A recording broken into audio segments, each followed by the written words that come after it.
네, 여러분 반갑습니다. 보험재테크 박종주입니다. 여러분들, 보험을 판매하는 이 설계사분들이 비싼 종신보험을 고객이 얼마나 오랫동안 유지할지를 걱정하시는 관점에 대해서 한 말씀 드리고자 합니다. 오래전부터 이런 글들을 보면서 제가 조금 답답함을 느껴왔었는데요.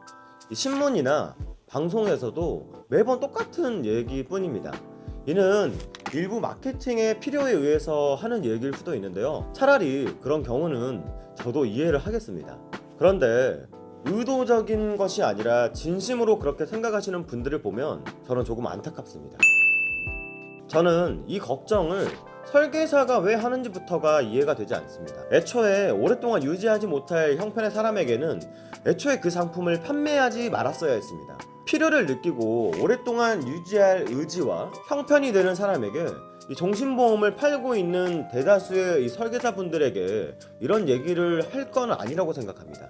이런 것들을 일반화해서 고객이 비싼 종신보험을 오랫동안 유지할 확률이 얼마나 되느냐, 이런 식의 표현은 저는 잘못됐다고 생각합니다. 능력이 있는 사람이 예를 들면 G90을 할부로 구입했는데 그 차를 판매한 영업사원이 이 고객이 그 비싼 할부금을 얼마나 오랫동안 내겠냐고 탓하는 모양입니다. 참으로 어이가 없는 상황이죠. 이 얘기를 듣는 G90을 판매한 영업사원은 이런 말을 하는 상대를 보면 도대체 어떤 생각이 들까요? 한마디로 이 말을 하는 대상 자체가 틀렸다는 겁니다.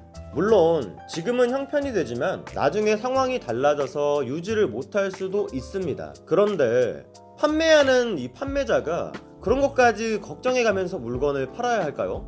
고객님, 지금은 고객님의 형편이 되시지만 나중에 형편이 안 되실 수도 있으니까 G90을 사지 마시고 소나타를 사시지요. 이렇게 얘기하는 코미디 같은 상황 아닙니까? 가입할 때와 마음이 달라져서 나중에 보험을 유지하시지 않고 해약하는 것까지 판매한 사람이 책임지고 걱정을 해야 될까요? 이런 경우에는 오히려 종신보험 필요 없다고 부추기는 설계사들이 원인인 경우가 대부분입니다.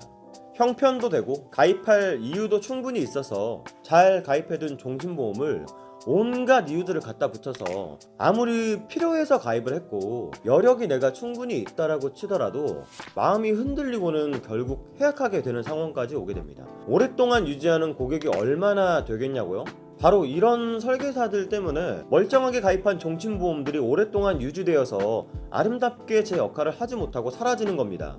그 원인이 바로 당신에게 있다는 것을 왜 모르냐 이 말이죠. 제발 뭐가 필요 없다, 뭐가 나쁘다 이렇게 하지 마세요. 세상에 필요 없는 게 어디 있습니까? 세상에 공짜는 없고 팔리지 않으면 자연스럽게 사라집니다. 그렇게 얘기하시지 않아도 정말 필요 없는 것들은 시간이 지나면 없어져요. 시간이 지나도 없어지지 않았다면 그건 세상이 그걸 필요로 하는 사람들이 꽤 있다는 겁니다. 필요 없는 사람에게 팔고 능력 없는 사람에게 파는 게 문제입니다. 자기 생각에 필요 없는 거고 자기 생각에 이 보험이 나쁜 겁니다. 어떤 금융상품도 필요가 없는 건 없고 나쁜 건 없습니다. 이 금융상품뿐만 아니라 세상에 그 어떤 것도 필요 없는 건 없어요. 정말 필요가 없는 거라면 당신이 그렇게 비난하고 걱정하지 않아도 조금 뒤면 없어져요.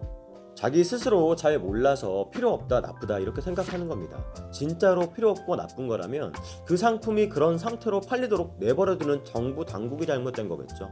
나쁜 거는요, 예를 들면 음식에 장난치는 것들, 이런 거를 나쁜 거라고 하는 거지, 그런 나쁜 짓을 하면 당국에서, 정부에서 단속하고 팔지 못하게 하잖아요. 제발 다른 사람이 자기와 다른 상품을 판매한다고 비난하지 마세요. 왜 당신만 옳고 다른 사람은 틀렸다고 생각하세요? 뭔가를 팔고 싶지 않다면 그냥 안 팔면 되잖아요. 당신이 팔고 싶은 것만 판매하세요. 당신이 그걸 판다고 해서 다른 사람들이 당신에게 뭐라 하지 않잖아요. 그런데 왜 당신은 남을 자꾸 탓하나요? 다른 사람이 불량식품 파는 거 아니에요. 판매해서는 안 되는 대마초 같은 걸 판매하는 게 아니라고요. 종신보험 판매하고 싶은 사람은 종신보험을 팔고 정기보험을 판매하고 싶은 사람은 정기보험을 그대로 팔면 됩니다. 정말 많이 고민하여 각자의 영업하는 방향을 정하고 자기의 길을 가세요. 그 결과에 대한 책임은 결국 어떠한 형태로건 본인이 책임지는 겁니다. 나와 다르다고 해서 남들을 비난하거나 자기 생각을 강요하지 맙시다.